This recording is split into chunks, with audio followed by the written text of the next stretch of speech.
खबर शामिल करते हैं इस्लामाबाद से। वज़ीर ख़ज़ाना इसहाक़ डार ने असम्बलियों की मुद्दत में तोसी का इम्कान मुस्तरद कर दिया। उन्होंने जुमा को गैर रस्मी गुफ्तगू करते हुए कहा कि वज़ीर आज़म ने वाज़े किया है कि मुद्दत की तकमील पर हुकूमत छोड़ेंगे। निगरां वज़ीर आज़म के हवाले से फ़ैसला इत्तेहादियों की मशावरत से होगा। आखिरी 2 हफ़्तों में मशावरत अमल और प्रोसेस मुकम्मल कर लेंगे। अलावा अज़ीं असम्बलियों की तहलील के मामले पर नून लीग ने मशावरत शुरू कर दी। ज़राए के मुताबिक मुस्लिम लीग नून ने 12 अगस्त की रात कौमी असम्बली तहलील करने की तजवीज़ दी। ज़राए नून लीग के मुताबिक वज़ीर आज़म इत्तेहादी कायदीन से निगरान सीट अप पर बाज़ाब्ता मशावरत करेंगे।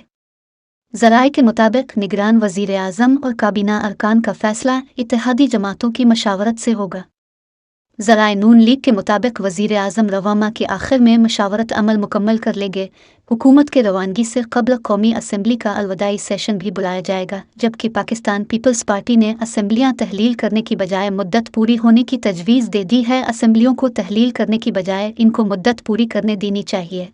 मुद्दत पूरी होने से चंद रोज़ कबल असम्बलियाँ तहलील करने से अच्छा पैगाम नहीं जाएगा। पाकिस्तान पीपल्स पार्टी के सेक्रेटरी जनरल नैयर हुसैन बुखारी का इंतखाबात ने कहा है कि अरकान असम्बली ने 13 अगस्त 2018 को हल्फ लिया। 23 हिसाब से 5 साल जब पूरे हों इसी दिन इंतखाबात हों। मुल्क में आम इंतखाबात 12 अक्टूबर तक हो जाने चाहिए।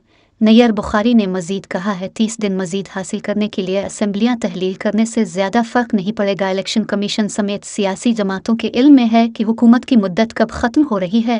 आइन और कानून के मुताबिक इलेक्शन कमीशन मुद्दत पूरी होने के 60 रोज़ के अंदर इंतखाबात करवाने के लिए तैयार होता है। नैयर बुखारी का कहना है कि असम्बलियाँ तहलील करने से चंद रोज़ ज़्यादा मिल जाएंगे, जिससे कोई ज़्यादा फ़र्क नहीं पड़ता और पैगाम भी अच्छा नहीं जाएगा। उन्होंने कहा है कि निगरान हुकूमत का फ़ैसला वज़ीर आज़म और अपोजिशन लीडर मिलकर करेंगी। वज़ीर आज़म और अपोजिशन लीडर में किसी नाम पर इत्तेफाक ना हो सका तो मामला पार्लिमानी कमेटी को जाएगा।